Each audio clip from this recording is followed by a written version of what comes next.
Talk about a crusher. Yes! Oh! Are you kidding me? And gone!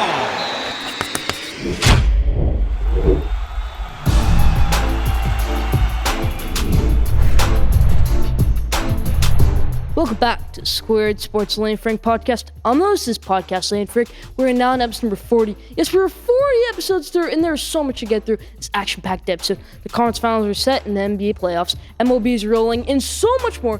Stay tuned for Schoolyard Sports Lane Frank, episode number 40. Let's get into it.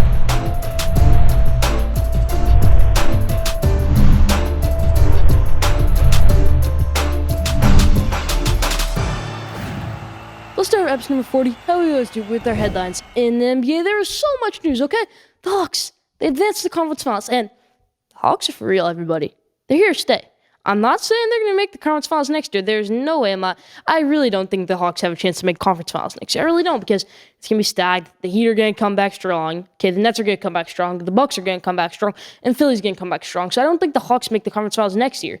But for them to make it this year, that's monumental almost, because they're going to have a top 5 pick with Lloyd Pierce, and they were just going to be terrible this year, get a lottery pick, maybe be decent next year, be a playoff team. Then they fire him, Nate McMillan comes in and changes the whole team around.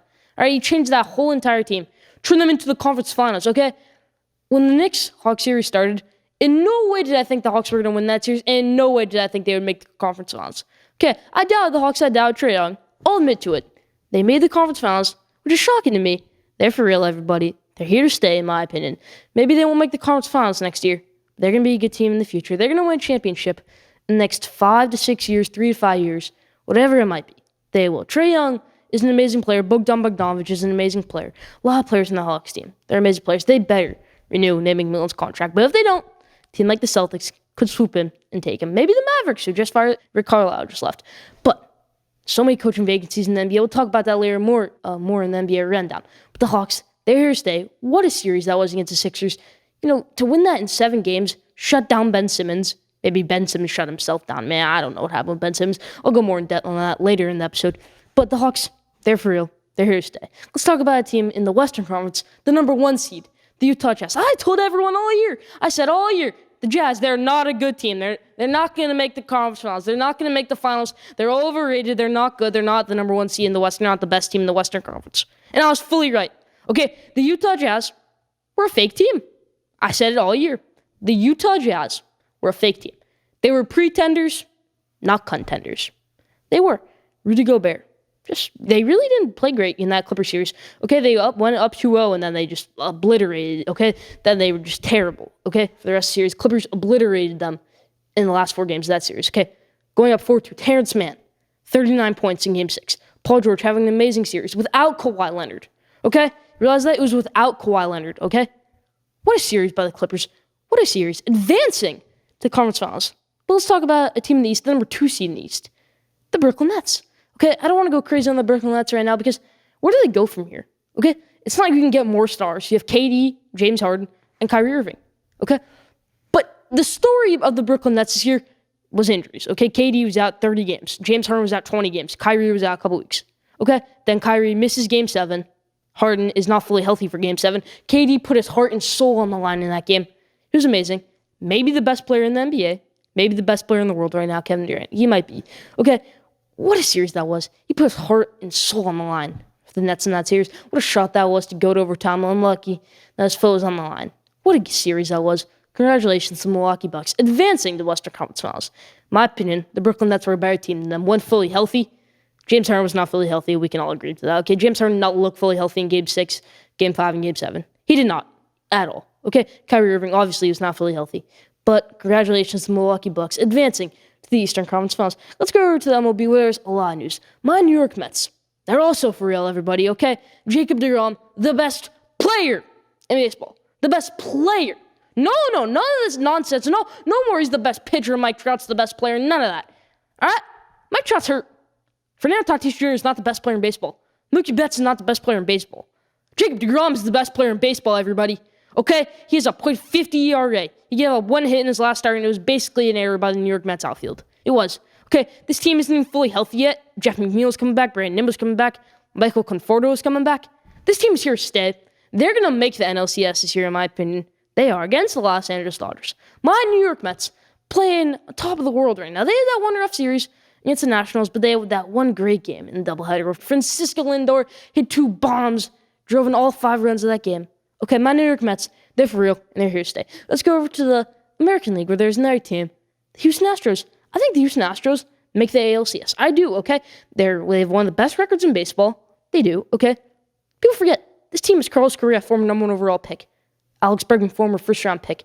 Okay? Jose Altuve, good player. This team is an amazing team. Yuli Gurriel, Martin Maldonado behind the plate. All right? So many good pitchers on that team. Justin Verlander, when he comes back healthy, Lance McCullers, Framber Valdez, Jose Ocordy. The Astros are here to stay. They're a good team, okay? Despite the controversy, all the cheating and all that, it's baseball. There's going to be cheating. But they're going to make the ALCS this year. They were so close to making the World Series last year. It went to Game 7. They lost in the ALCS. But this year, I think they make the ALCS. I think they do. That's about for the headlines this week. Leave your thoughts in the comment section.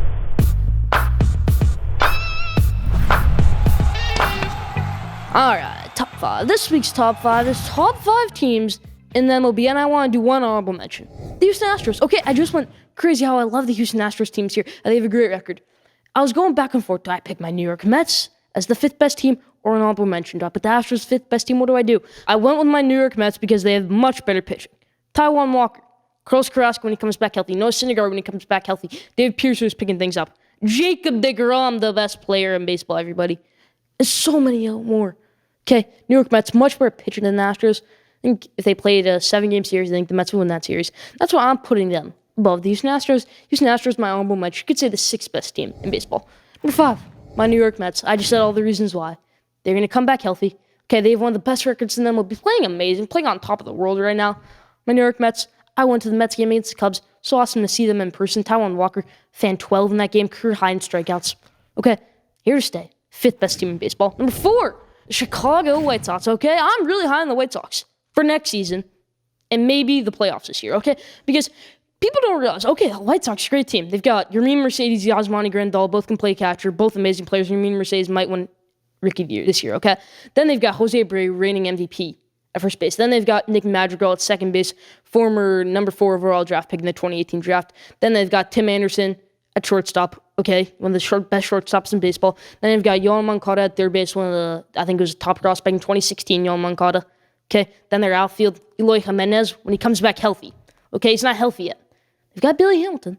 They've got a bunch of other outfielders. That's why I'm not putting them as one of the top 2, top 3 teams in baseball, because they're not fully healthy yet. Okay, next season, or maybe if Eloy Jimenez can come back this season, if Luis Robert can come back midseason, that's why I'm not putting them as a top 3 team yet. If they can, they're a top 3 team in baseball. Maybe they're the best team in baseball. Okay, that's what it is. Right now, I'm putting the Chicago White Sox. And number 4, number 3, the Boston Red Sox. Alex Verdugo, JD Martinez, Xander Bogaerts, Rafael Devers. That's all I have to say. Okay, Boston Red Sox, 3rd best team in baseball. They've got former Cy Young winner Chris Sale coming back midseason. Okay, they do. Got good pitching, Nathan Eovaldi, bunch of Chris Sale when he comes back healthy. Okay, the Red Sox, one of the best teams in baseball, in my opinion. They are 3rd best team in baseball. The Boston Red Sox. Number 2, the San Diego Padres. Okay. They don't match up well against my New York Mets, but they do match up well against almost every other National League team. Okay, they do. San Diego Padres, Fernando Tatis Jr., Jake Cronenworth, Eric Hosmer, Chris Paddock, Blake Snell. Great pitching. Joe Musgrove. Okay, this team is a great team. Manny Machado at third base. How could I forget that? This team is amazing. They might make the NLCS, but if there's an NLDS matchup, Mets versus Padres, I would have my Mets taking that series. I would. San Diego Padres, great teams here. 2nd best team in baseball, in my opinion. Number 1, Los Angeles Dodgers, the best team in baseball, in my opinion. Number 1 on this list, the Los Angeles Dodgers, best team in baseball. I know I said last episode I thought the San Francisco Giants, I was fully convinced they were real. But now I'm starting to go through some things. I don't think they're a top 5 team in baseball. I think they're maybe the 7th best team in baseball, in my opinion, because I do think they'll collapse midseason. I do. I know the Dodgers aren't at the top of their division. The Giants are. But Dodgers are a much better team than the Giants. Who are we kidding? Okay. If it was a 7-game series, the Dodgers would easily win that series, in my opinion. They would. Los Angeles Dodgers, the best team in baseball, in my opinion. You can debate me on it. Okay, they've got great pitching. Trevor Bauer's going to pick things up. They've got Mookie Betts. They've got Gavin Lux. They've got Max Muncy. They've got Cody Bellinger when he comes back healthy. They've got everybody. Clayton Kershaw. This team is amazing. Best team in baseball, in my opinion, the Los Angeles Dodgers. That's about for top 5 this week. Leave your thoughts in the comment section.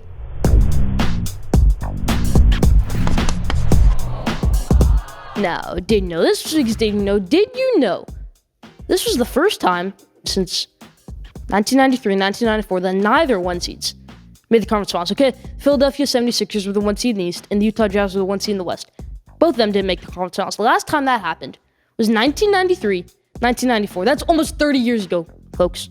Okay, 30 years ago. Neither 1 seeds made the conference finals this year. The last time that happened, 1993, 1994 NBA playoffs. Didn't know that? Leave that in the comment section. That's about for Didn't Know this week. Now, MVP, LVP, all right? MVP this week is Nate McMillan, all right?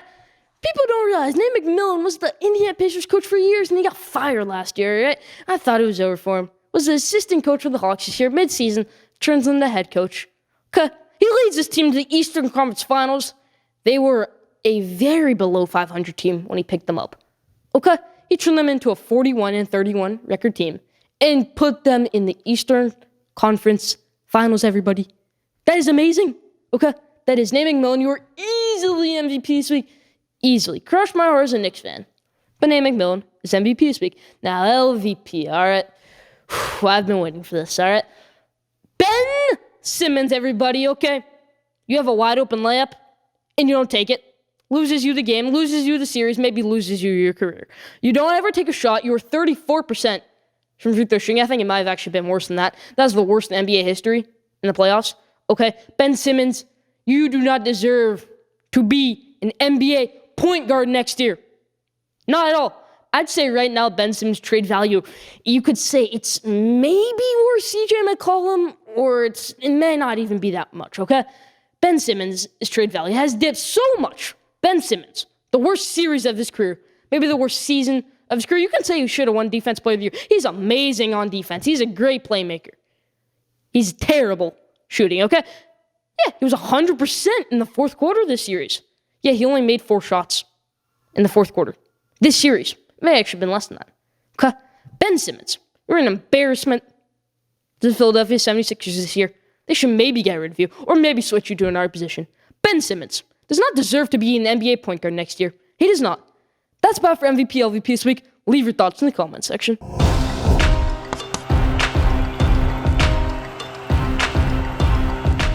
Now, the NBA rundown. There is so much news to cover in the NBA. From coaches being fired, from coaches leaving, to teams getting knocked out from the playoffs. But I want to start with the Utah Jazz. Okay, I talked about them in the headlines. But where was the Jazz in this year's NBA playoffs? So many people said, Jazz Finals, Jazz Championship, Jazz Conference Finals. They got bounced in the semifinals, everybody. Semifinals. Utah Jazz. We're not a good team this year. Donovan Mitchell signed with them for $200 million last offseason, I believe.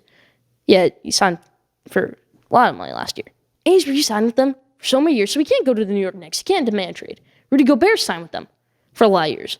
So they're going to have this core back next year, unless Mike Conley decides to leave in free agency. That was a big thing also. In the series, Mike Conley was out for the first 4 games of the series. But that can't be the only reason he lost, okay? Kawhi Leonard, he was out the last 2 games of that series. And they still lost that series, the Jazz. Okay? How is that possible? You lost to only Paul George and Terrence Mann, pretty much. Can you believe that? DeMarcus Cousins. That's who they lost to. All these Paul George, Terrence Mann. You let Terrence Mann score 39 points on you in an elimination game? Wow. Utah Jazz, we're an overrated team this year. In my opinion, they were the most overrated team over the last 3 years because so many people thought they were going to make the championship. So many people thought they were going to win the championship. And so many people thought they were one of the best teams in the NBA. Maybe not, and even most thought they were the best team in the NBA. And I didn't. Most overrated team in the past 3 years, in my opinion, the Utah Jazz. I said it all year, and I was right. They were overrated, the Utah Jazz. Now, I want to talk about the New Orleans Pelicans. I'll go into more than Zion news. He wants to leave. I'll do that later in the episode. But I want to talk about Stan Van Gundy move. This was an amazing move by the Pelicans, but you know it would have been a better move not hiring Stan Van Gundy in the first place. That's what would have been the better move. It's a great move, but it's too late, okay? Zion Williamson's already fed up. He's upset. He's upset everything. Okay, family members are upset. He wants to go to the Knicks. He loves Madison Square Garden. He loves R.J. Barrett. That duo, R.J. Barrett and Julius Randle, will be amazing. It would, okay? So, Zion Williamson, they've got to be careful. Okay, New Orleans Pelicans, you got to be careful with who you hire. You can't hire a defensive coach. You can't hire Chauncey Billups, anyone like that. New first-time coach who will probably struggle. You got to hire anyone. Okay, Jack Vaughn, he was amazing last year as an interim of the Nets defensive coach. He can maybe excel Zion Williamson's game. Okay, but Brandon Ingram's got to be a better co-star for Zion Williamson. They fired Stan Van Gundy. Good move. But what would be a better move would have been not hiring Stan Van Gundy in the first place.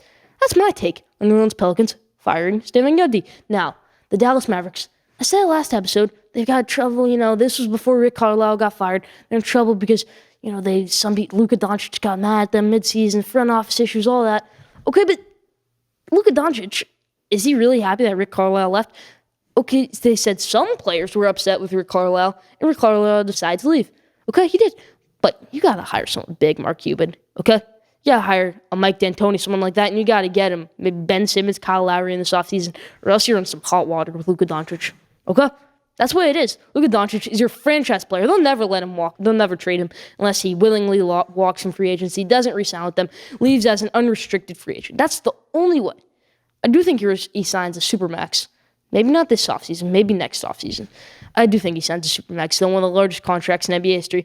I think Luka Doncic stays a Maverick for a very long time. But they've got to be careful with who they hire. He's not going to do it until they hire a coach that he likes. Mark Cuban, you better give Luka Doncic input on who you hire. Who you hire is your new GM since they fired Donnie Nelson. Okay? You got to be careful with that. Dallas Mavericks, they've got so many things going on in their front office, especially Rick Carlisle leaving. And they got to take care of their players. Kristaps Porzingis is the worst co-star in the NBA. He's not a co-star. Okay, Kristaps Porzingis, they've got to get rid of him. No doubt about it. My man, they do.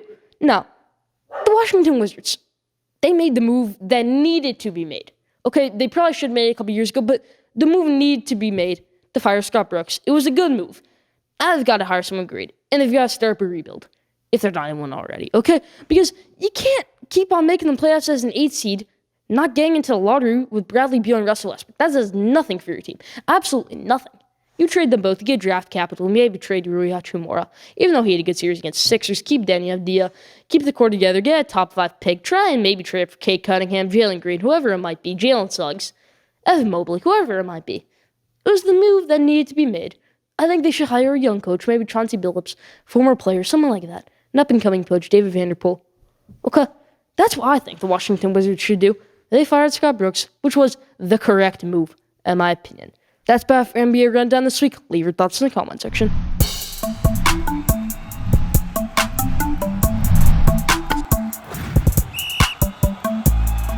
Now, my GM hat. Okay, this week's edition of my GM hat, I'm gonna say I'm the GM of the Philadelphia 76ers. And if I was the GM of the Philadelphia 76ers, this is what I would do. I would go over 2 options, okay?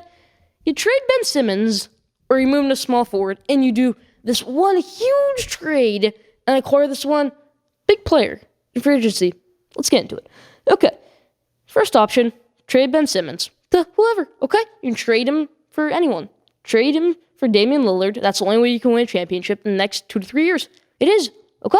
Or you can trade Tyrese Maxey, Matisse Thybulle, plus 2021 first-round pick, 2022 first-round pick, 2023 first-round pick, and maybe a 2024 first-round pick, and maybe some other players for Damian Lillard. Actually, let's also throw Tobias Harris in there.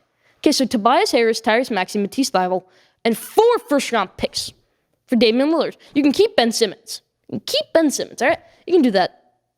Or you can get Damian Lillard. Or you can trade Ben Simmons, Tyrese Maxey, Matisse Thybulle, and all those picks for Damian Lillard just without Tobias Harris in that trade. Because Tobias Harris is a good player. I love him. Love for him to go to my New York Knicks. I would love that. But he had a really rough series, end of that series, okay? He started off great in that Hawks series. He had a really rough end. He was not a clutch player in that series. He just wasn't. All right? He disappeared in the last couple games that series against the Hawks. He did. So you do that trade, which I think is the best option. And then you go after Norman Powell in free agency, and this is what I think the Philadelphia 76ers lineup should look like next year. I think it should be Damian Lillard at the 1 after that trade you make. Keep Ben Simmons. Norman Powell at shooting guard. Ben Simmons at small forward. And you know I said that MVP, LVP, Ben Simmons should not be a point guard in this league. Yeah, he shouldn't be a point guard in this league. But he can be a small forward in this league. He can be a small forward. That's what he was his first couple years of his career. If he can develop a jump shot or anything like that, he can be maybe a mini LeBron, something like that. Okay? He can be a version of LeBron. if Ben Simmons is moved to small forward and develop just a jumper or maybe even a layup package where he can shoot a layup, shoot a mid-ranger. Okay, that's what they need to do. And then whoever at power forward can get whoever at power forward, Mike Scott, anyone else. And then Joel Embiid at center. Okay, that's a team that can beat Brooklyn. That's a team that can beat Milwaukee. That's a team that can get to the finals. That's a team that can win the championship. That's about for my GM hat this week. That's what I think the Philadelphia 76ers should do. I think they should make that trade. Trade Tyrese Maxey, Matisse Thybulle, Tobias Harris, and 4 first-round picks for Damian Lillard. And I do think that trade gets accepted. I'd hate it as a New York Knicks fan. But that's a team that can win you a championship. That's a team that can win you a championship. Ben Simmons, love him or hate him, move him to small forward. Don't keep him as a point guard. If you want to keep him as a point guard, just trade him. Okay? Doc Rivers said he doesn't think he can be a title-winning point guard. But he says, we have a plan for Ben Simmons, all that. That plan better be to move him to small forward. It better be. That's about for my GM hat this week. Leave your thoughts in the comment section.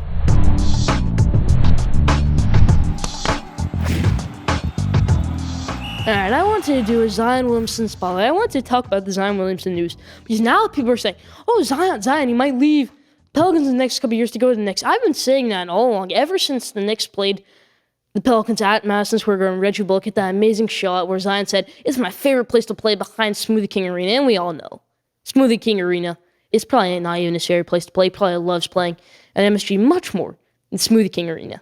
Who thinks Smoothie King Arena is their favorite place to play only because he plays for them and there's fans? Madison Square Garden is where Zion Williamson will be in the year 2022-2023. Zion Williamson will be a New York Knick by the 2022-2023 season. In my opinion, he'll be teaming up with RJ Barrett. I don't know what the trade package will be 2 years from now. I don't know what it will be. But I think they'll have to get rid of him after this year. I do. Zion Williamson, they're going to have to get rid of him after this season because they're going to struggle again. They might not even make the playoffs. Brandon Ingram, not a co-star. And then they say, Zion Williamson's family, they're mad at the Pelicans. They want him out there. After this season? After next season when they don't make the playoffs?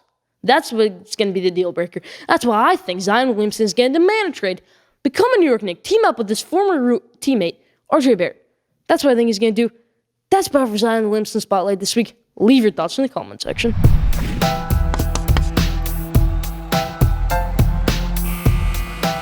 Alright, at the buzzer. This week's At the Buzzers, I want to give 5 bold takes for the rest of the playoffs. I'm going to give my finals prediction in the segment. I'm going to give my finals MVP prediction, and I'm going to give my finals prediction. Who will it be? Suns, Bucks, Clippers, or Hawks? Let's hop into it. First, bold prediction number 5. I have the Bucks winning this series against the Hawks. In 5 games, I do. Okay, because the Bucks have not lost a game at home this playoffs, okay? They have not lost a game at home in the playoffs this year, okay? They just haven't. I don't think they lose a playoff game at home this year, in this series. I really don't. Okay, I think Atlanta gets 1 game up on them in Atlanta, and that's about it, okay? Bucks win this series in 5. I'm sorry, Trey, I'm doubting you. I doubted you in the past 2 series. Didn't work out too well for me, but it's going to work out well for me in this one. The Bucks win this series against the Hawks in 5 games. Number 4, the Clippers-Suns series goes to 7 games, okay? Let's get flipped back and forth, all right.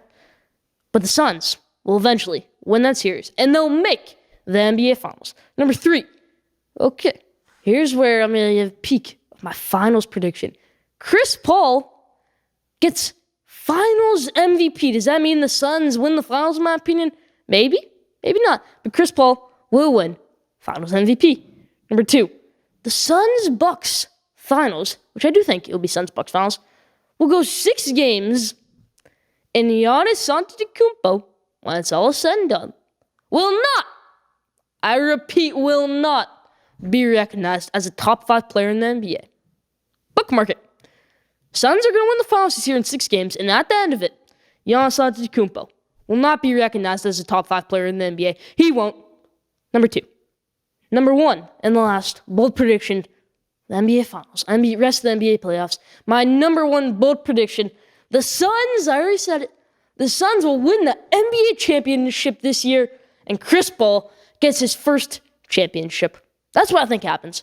Those are my bold predictions. Leave your thoughts in the comments section. That's about for At the Buzzer this week.